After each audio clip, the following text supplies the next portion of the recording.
Salam, salam outsider, le débrief commence maintenant. Ronald Koeman doit être viré du Barça. Je répète, il doit être viré du Barça. Le club va mal, on le sait tous, on le voit tous. Amis catalans, sincèrement, on vous voit, vous avez mal, vous êtes dans la peine. Votre club va mal, votre club est à la dérive. Sur le terrain, il ne va pas bien. Cependant, en dehors du terrain, mis à part le fait que ces dernières années, il y a eu des années sombres, des années noires, des années de ténèbres. Sous qui? Sous Bartomeu, ce tocard-là. Il a foutu le club dans une merde que vous-même, vous ne pouvez pas expliquer. On est d'accord par rapport à cela. Mais depuis peu, depuis quelques mois, il y a un gars qui est arrivé, c'est Laporta, et il est en train de travailler. Le président Laporta travaille. Il travaille petit à petit. Il travaille d'abord pour diminuer la masse salariale. Il travaille d'abord, je dis bien, pour rééquilibrer les finances du club. Il travaille aussi pour se débarrasser de certains gros salaires. Il travaille aussi sincèrement pour redorer le blason et l'image du Barça. Et ça se voit à travers sa communication. Laporta, il vient, il parle aux supporters, il essaie de rassurer les supporters. Il a un rôle de président, il a un travail à faire. Et jusqu'à présent, sincèrement, il n'y a pas grand-chose qu'on puisse dire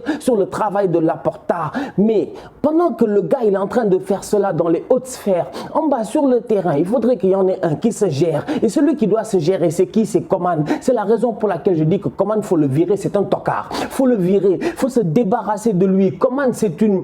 Je vous dis, c'est une plaie, c'est une plaie. Il est en train de gangréner ce club-là, je dis bien, de haut en bas. Parce que Ronald Koeman, aujourd'hui, je suis désolé, le Barça va mal. Mais quand tu vas mal, quand tu traverses des situations compliquées dans la vie, on ne fait pas, je dis bien, le malin. On reste humble, on essaie d'avancer, on essaie de se débrouiller avec ce qu'on a. Aujourd'hui, sincèrement, mais soyons très très sérieux, qui n'aime pas le foie gras?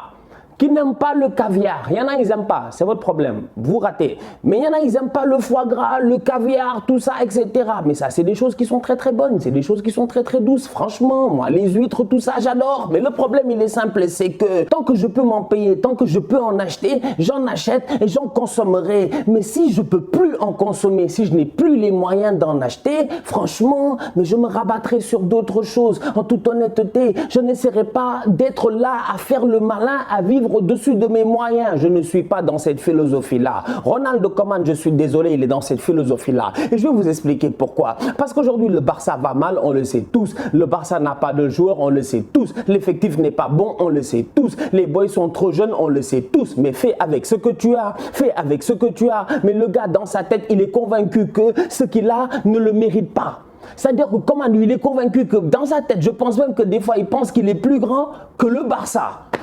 Mais calme-toi, gère-toi, descends de 4 étages, mec, franchement. Descends de 4 étages, fais jouer les jeunes là. Aujourd'hui, le petit Baldé, il rentre sur le terrain, il joue 40 minutes, il a mal au dos, il sort. Il n'y a pas de problème. Là où moi j'ai un problème, c'est de me dire, tu as un petit comme Baldé, qui a 17 ans, qui doit avoir du temps de jeu. Tu sais que Jordi Alba est blessé. Et tu le sais puisque c'est toi-même qui l'as dit de ta propre bouche. Tu sais qu'il est blessé, tu le fais jouer. Jordi Alba ne peut pas tenir un match face au Bayern Munich. Il sort, tu fais jouer le boy Baldé le match d'après, Baldé sort blessé, mais dans ta tête en tant que tel, toi en tant que coach, en tant qu'ancien professionnel, tu ne pouvais pas prévoir qu'il y a une rotation qui doit être faite, que le rythme ça se prend, qu'on ne peut pas juste jeter comme ça des enfants sur le terrain, qu'un effectif ça sert à quelque chose. Franchement, Koeman n'a pas d'effectif, pas parce qu'il n'a pas d'effectif, mais parce que lui a jugé que son effectif ne vaut pas ce que lui il pense que son effectif vaut, ou du moins il pense qu'il est meilleur que son effectif, ou du moins qu'il pense que son effectif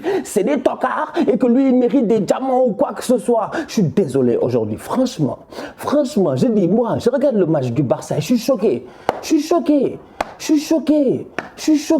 Non seulement il ne fait pas confiance aux jeunes, donc le gars, tu ne peux même pas avoir confiance en lui pour construire l'équipe dans le futur, mais au-delà de ça, tactiquement parlant, il ne fout rien à l'entraînement. Franchement, on va être sérieux. Le Barça joue aujourd'hui face à Granada. Tu as vu une occasion dangereuse, tu as vu une action dangereuse, tu as vu un mouvement dangereux, mis à part des centres, je dis, qui ne servent à rien, pour De Jong qui ne sert à rien. Tu as vu quelque chose de dangereux. Le pauvre Memphis Depay, tout comme face au Bayern, encore une fois, il est seul.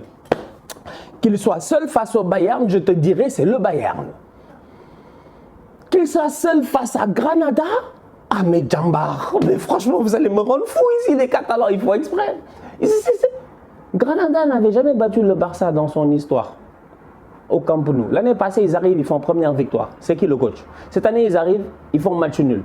Ils ont eu de la chance. Heureusement qu'Araujo, qui s'est géré, marque en fin de match. Memphis n'arrive pas à s'en sortir. Il n'a pas avec qui combiner. Toi, tu es le coach, tu l'as vu face au Bayern, tu refais la même bêtise en championnat plus tard.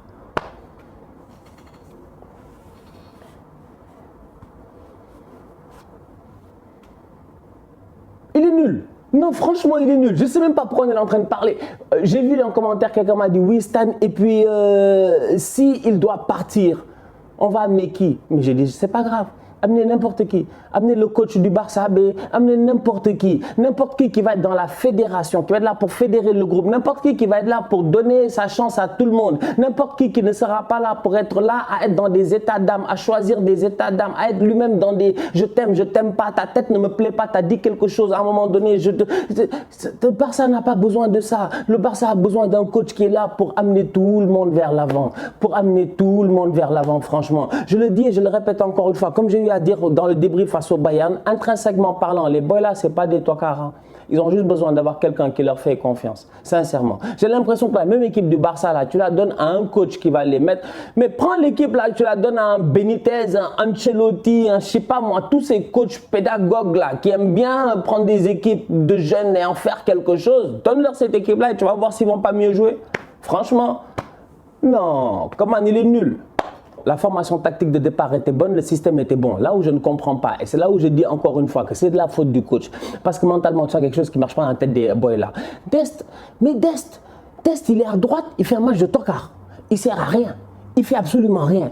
Il va à gauche, il commence à monter. Il rentre, il devient latéral inversé. Il fait des percées, tout ça. Tu sens qu'il va enrouler des ballons et tout. Mais c'est quoi son problème? Franchement, c'est quoi son problème? Sincèrement, je ne comprends pas. Le petit là, va-t-il évoluer? Ne va-t-il pas évoluer? Ça aussi, personne ne le sait. C'est un point d'interrogation. Sergio Roberto fait quoi au milieu de terrain? Ça aussi, c'est un autre point d'interrogation. Franchement, il n'a aucun impact.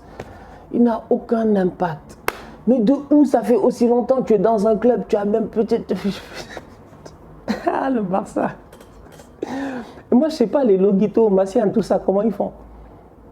Et j'ai regardé l'équipe aujourd'hui, je me suis dit, mais est-ce que c'est le Barça? J'ai dit, je te jure, tu enlèves le maillot, tu enlèves le maillot, tu leur mets un maillot blanc, un maillot doré, un maillot rouge, n'importe quoi, et tu mets un terrain qui n'est pas le Camp Nou, je te dis, tu as l'impression que... En fin de match, tu as des ballons en cloche, tu vois, les gars, ils font des têtes, tu as le ballon qui saute, tu as Piqué qui est là, Piqué qui est en pointe. Yo, j'ai eu à débriefer des matchs, mais là, ce soir, j'étais choqué. Piqué qui est en pointe. Quand il fait sortir Busquets, je me dis, bon, il va faire des réajustements tactiques. Il a mis Piqué en pointe. Araujo, lui, c'est Dieu qui le guide ses pas. Lui, c'est Dieu qui guide ses pas. C'est que lui, tu vois que c'est un enfant bien. Il est gentil. Tu as vu comment il a soutenu le petit Baldeca, il est sorti, tout ça. Vas-y, mon petit, c'est pas grave et tout. Donc, Araujo, il donne tout ce qu'il a. Il est excellent. Il se crée 4 tirs. Que des têtes. Il est constamment là. Le seul qui va au combat, le seul qui va au contact, j'ai dit bien, quand il faut faire des têtes, c'est qui? C'est Araujo. Sur tous les coups de pied arrêtés, offensifs, il est là. À la fin, il mérite de marquer son but. Franchement, sincèrement. Mais Piqué que tu mets en pointe, pourquoi? Pourquoi? Pourquoi? Ah, c'est terrible. C'est terrible. Franchement, cette équipe-là... Virer Coman, quoi. Franchement, virer Coman, payer l'indemnité, passer à autre chose, amener un coach qui va ressouder le groupe, qui va faire jouer tout le monde, qui va donner sa chance au Gavi, au Pedri, à tous ces enfants-là, qui va les remettre en confiance, qui va essayer de... Parce que franchement, tu sens que... Moi, je comprends pas ce club-là. Quand je vois des Langlais, des Umtiti, je me dis en valeur intrinsèque, franchement, pour quelqu'un comme moi qui est fan d'Arsenal, qui a des Ben White, bon, Gabriel, il est bon quand même, mais qui a des Ben White et des Rob Holding, mais Umtiti l'anglais, ça doit faire mon affaire.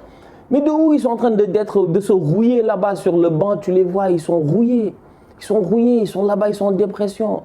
Même le banc du Barça, j'ai envie d'appeler ça zone de dépression. Franchement, j'ai l'impression que Coman, il a une aura sur le club qui fait que ce club-là ne peut pas fleurir. En fait, toutes ces dernières années, il y avait Messi qui était là, il n'y a pas de problème. Dans un match comme ça, Messi, il claque un coup franc, c'est 2-1. Le Barça gagne et on a un autre discours. Mais là, on voit à quel point ce club-là est nul sous Ronald Koeman. Vivement le retour d'Ansu Fati et de Ousmane Dembélé. Ansu Fati de retour à l'entraînement. Ousmane Dembélé, je ne sais même pas où est-ce qu'il est, mais en tout cas, vivement que ces deux-là reviennent parce que ce club-là manque anormalement d'options offensives. Anormalement, je dis bien. Memphis, comme je disais, il est encore une fois tout seul comme face au Bayern, le pauvre. Il peut bien dribbler un joueur, mais il peut en dribbler 25. Au-delà de ça, à un moment donné, lui-même, il en a marre. Tu sens que tu le touches, il est frustré et tout. C'est normal, c'est normal. Il y a 2-3 matchs, c'était la lune de miel, tout allait bien. Mais maintenant, on rentre dans le dur là. Maintenant, il va voir que c'est le seul. Tous les espoirs sont en lui. Il va faire comment? Il va faire comment? Il n'a pas d'aide, il n'a pas de soutien. Tu n'as pas de Ansu, tu n'as pas de Ousmane. Tu n'as personne qui prend la profondeur, qui va vite. Demir. Je me tais, je ne vais pas parler. Mais bon, il est fort, hein? Comme vous voulez. Parce que moi, je sais que les boys là, moi, je sais les petits boys là, dès que tu dis, on va te... Ok, il est très fort, si vous voulez. Ouais, mais Demir, aujourd'hui, mais Demir, prends le ballon, mais Demir, dribble. T'es un ailier. Moi, j'ai dit, tu ne peux pas être ailier. Je l'ai dit combien de fois ici de Vinicius. Tu ne peux pas être ailier et fuir le 1 contre 1. Quand tu es ailier, tu dois bouffer le 1 contre 1. Tu dois aimer le 1 contre 1 parce que tu vis du 1 contre 1. Parce que dès que tu fais la différence sur 1 contre 1, tu as boulevard et tu crées quelque part un déséquilibre. Parce qu'automatiquement, il y a un des coéquipiers du gars que tu viens de dribbler qui est obligé de venir couvrir. Il y a des équilibres. Quelqu'un profite, fait une course en profondeur, je ne sais pas, crée quelque chose. Tu es censé être un dynamiteur. Demir n'a rien dynamité. C'est compliqué. Franchement, c'est très compliqué ce Barça-là. Et ça va être comme ça et ça va continuer à être comme ça jusqu'à ce que Ronald Koeman se bat. Franchement, je ne vois pas où est-ce que ça va changer. Ah, peut-être que quand Ansu et Dembélé vont revenir dans l'euphorie pendant 2-3 matchs, ils vont mettre beaucoup de buts. Tout le monde va être content, on va dire ouais, le Barça et tout. Mais tant que Koeman est là, non, moi, c'est un feeling personnel. Hein. C'est juste personnel. C'est juste personnel. J'ai dit, moi, je ne suis personne. Je n'ai pas le monopole de la vérité. Je ne suis personne. Mais c'est juste un feeling. Moi, Ronald Koeman, même en tant qu'ami, s'il vient, il me dit, ouais, non, Stan, je veux être ton ami, tout ça, je suis ton poteau. Je vais lui faire, non. Je ne veux pas être ton ami, mec. Franchement, ça ne m'intéresse pas. Ta tête ne m'inspire pas confiance. Coutinho, c'est la dernière chance, c'est bien la dernière chance et il est temps quand même qu'il se réveille. C'est la deuxième fois que je le vois jouer. Coutinho, gère-toi, fais des efforts s'il te plaît. Fais des efforts, Coutinho. Voilà un autre aussi qui doit faire des efforts, qui doit être agressif, qui doit être dangereux, qui doit mordre le ballon, qui doit prendre le ballon. Tu dis, waouh! Mais bon, ils prennent le ballon, tu es comme, ouais. Qu'est-ce qui se passe, mec? Mais Coutinho, il faut lui faire comprendre dans sa tête que le Barça, là, c'est sa dernière chance. Hein. Sa dernière chance. Parce que Coutinho, s'il n'est pas capable de percer au Barça, là, sans Messi, sans Griezmann, sans personne, juste avec Memphis Depay, s'il n'est pas capable de prendre, je dis bien, ses cojones, c'est-à-dire ses couilles, en main, prendre son courage, en deux mains, entre deux mains, ou je ne sais pas comment vous appelez ça, pour aller sur le terrain et performer, Coutinho va finir au Brésil, à Flamengo, ou Fluminense, ou je ne sais pas où, tout comme Julian. Sa dernière chance là. Voilà un autre aussi, il doit mieux faire. Après, on dit, ok, il revient, mais tu dois voir un peu quelques balbutiements. Mais là encore, on voit rien. Terrible. Le seul point positif dans ce match-ci, c'est Araujo. Top défenseur, grand joueur, franchement, rien à dire. Physique, bon dans les duels, il lâche rien. Le gars, il a le boy Suarez de Granada, il s'en fout. Physiquement, il le bouffe. Araujo, tu l'amènes en première ligue, il n'a aucun souci. Pour moi, c'est un top défenseur. Franchement, c'est un top défenseur. C'est-à-dire que lui, il est très très fort. Lui, pour moi, c'est lui la star du Barça en ce moment. Autant Memphis, tout ça, etc. Mais Araujo, pour l'âge qu'il a, le fait qu'il n'ait jamais rien fait dans sa carrière vraiment et qu'il arrive à performer, à être un titulaire comme ça dans une équipe comme le Barça, respect, bien joué. Bravo, et j'espère que ça va continuer. La famille, on se capte très bientôt pour un nouveau débrief. D'ici là, on continue à liker, on continue à partager. On s'abonne, on s'abonne, on s'abonne. On est ensemble, on reste en santé. Tous outsiders.